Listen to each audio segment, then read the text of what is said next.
before, and other sweet stores. So just a reminder. Next up is Normandy and then boys basketball.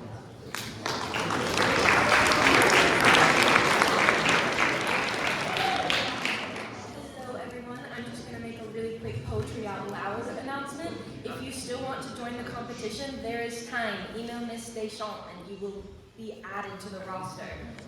If you did sign up already, or if you're going to right after break, which I think you all should, then there's a meeting this Friday at lunch and next Wednesday at lunch. If you can't make it, just Google chat or email me or Miss Deschamps, but we're going to go over what the competition is going to look like, and then things like slating, just so that way everyone is prepared, even if you have or have not done anything like this before. And then the actual competition itself will be in about a week on Friday the 19th, just after school at 4 o'clock, 3:30 in the library. So if you don't want to join Poetry Out Loud, you should definitely come to that to see all of the fantastic people who do choose to perform. Thank you.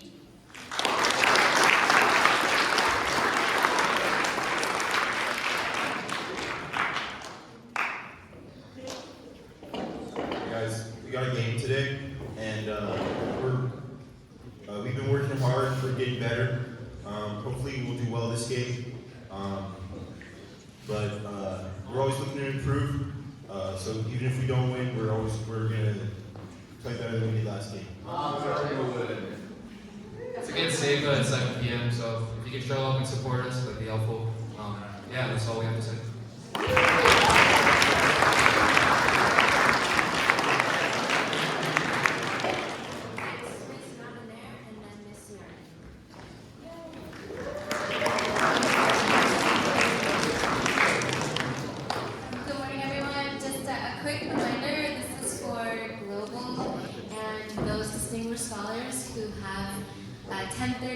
To 11:35 a.m. free. We have a really special guest today, an NPR broadcaster, Kitchen Sisters. She does Lost and Found Sound. She's going to be coming to talk about the art of storytelling and broadcast journalism.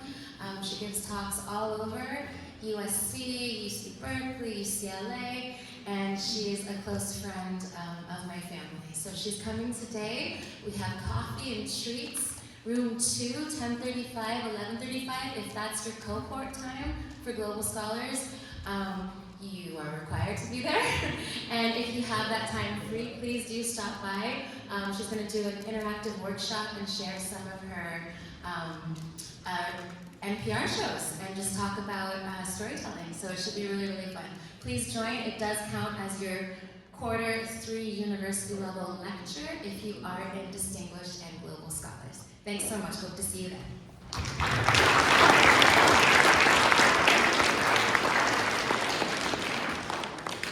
Hello, everyone. How are you? Good. I am wearing my service learning hat today, so I'm here to talk about service learning. And we have a couple of guests who are going to be here for the clubs period. We have Jessica Nettis and Jennifer Hosted from Special. Oh, other way around. Sorry. Jessica Housen and Jennifer Nettis from Special Kids Connect. Jennifer is an alum. She's a New York alum, and they're going to be out in the breezeway with donuts to talk about what their organization is and what kind of service they need. And I'm going to pass the mic over to both of them to give just a brief introduction of what Special Kids Connect is and what they do. Big round of applause. Thank you so much. My name is Jennifer Nettis, and I am an alum, class of 2014.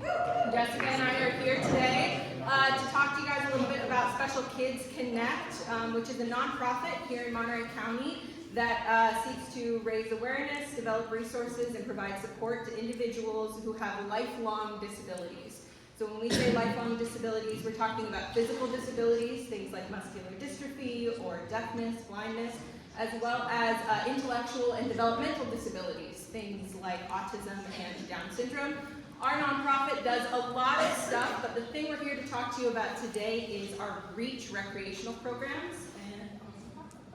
Hi, my name is Jessica Housen, and I am the Communities Programs Director at With REACH, there are two components. One is giving the opportunity of extracurricular activities to our friends with special needs that sometimes don't have those opportunities. That can be boxing, swimming, art. We do badminton, we do golf. We partner with other organizations throughout the year to bring up those opportunities. The second part of that is our REACH Ambassador Program. And what that is our volunteers that are teens that come in and do a one-to-one ratio with those kids in the program.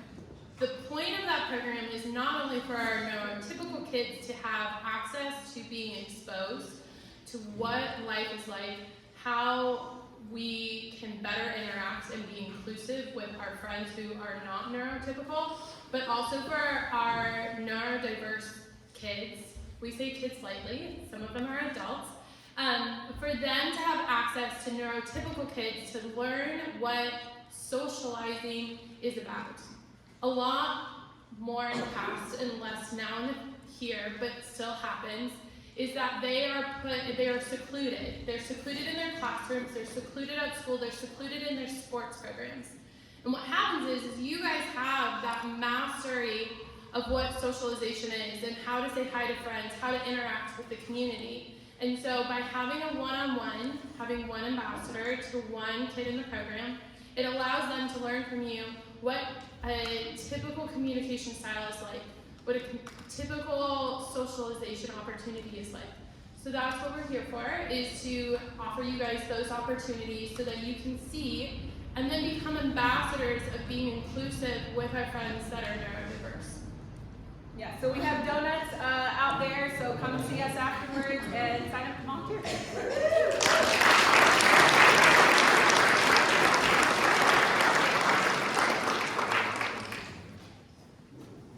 All right, it's that time. Put your hands together for Alec.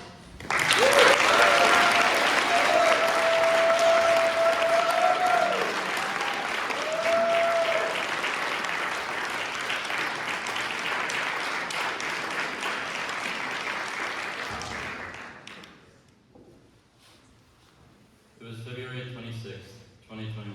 I was in the car driving home with my mom. My mind was a stew of pretty much every negative emotion someone can have at one time. For the past 2 months, I've been suffering from symptoms I could hardly even describe. After many inconclusive trips to the doctor, I finally got sent to a Stanford neurological clinic where after a few quick blood tests, the doctor came to a conclusion. I developed myasthenia gravis, or MG, an autoimmune disorder that affects only 1 in every 200,000 people and causes weakness of the muscles and nerves. I didn't know what to think. I didn't know what the rest of my life would be like, as MG, as well as many other autoimmune disorders, don't have a cure. And I would be, and still am, stuck with it for the rest of my life. I spent the rest of the car ride home from the Bay Area in sadness, torturing myself with thoughts of unknowing and despair. For the first few weeks after my diagnosis, I tried to live life as fully as possible, because in this stage my condition wasn't bad enough to keep me cooped up inside all day. But my symptoms worsened and worsened, and by April, 2 months after my diagnosis, I needed help getting up the stairs and around the house, and was confined in my room for most of the day. I was lost, as with most of my hobbies being outdoor activities, I felt that I didn't have anything I could do to spend time or have fun doing. In what was now just a scrap of my previous life, I became increasingly distraught and paranoid of the direction things were headed. Until one day, when I had just finished up my last online Zoom class of the afternoon, and with a little help made my way outside to the patio. I slumped down into a lawn chair, and I looked up. I saw a blue jay sitting on a fence. I thought, for no particular reason, how cool of a bird it was. Later that evening, when I got back inside, I decided to sit down at my desk, and I pulled up a picture of a blue jay on my laptop. I pulled up a piece of scratch paper, and with a shaky and weak hand, decided to sketch out a picture of a blue jay. Before this, I really had no interest in drawing or sketching whatsoever, but what it really did was just give me something to do during the day, which I really needed. That evening, I went to bed thinking how it was possible for me to do stuff around the house even while I was sick. After I realized it was possible for me to have fun and do things around the house even while I was sick, I started looking for more activities I could do to spend time and have fun. Activities such as sketching, cooking, or reading magazines helped me take my mind off my symptoms and make me feel like I was living a little bit more full of a life. This change in my attitude came along with a change in my health as well. From the end of May and going into June, my medication seemed to start working along with changes to little things such as diet, which can also affect the immune system. I started feeling better and better, and going into June, I started getting out of the house and doing little things like going to the store or going on walks with my dog. Going into July, I started feeling even better, and I started getting back to some of the things I loved doing before I came down to my condition. This, on the other hand, made it a little bit difficult for me to keep doing the things that I had started to do while I was sick, but all in all, I was grateful for me to have my health back and be able to do the things I enjoyed once again. Now, 1,015 days after being diagnosed with myasthenia gravis, I'm as close as I'll ever be to being symptom-free, and I hope to stay like this for at least a while. All in all, I'm grateful for the way I was able to go through my experience of being sick, because I believe it opened my eyes on a new way to see things. Some days are worse than others, and when one of those bad days does happen, I really try and muster something up just to make it a little bit better. Whether it be going on a walk with my dog, sketching something, or cooking something, there's always something in a day that can make it just a little bit better. And if one of y'all is ever having a bad day, I encourage you to do the same and try and find something just to make it a little bit more special. Thank you.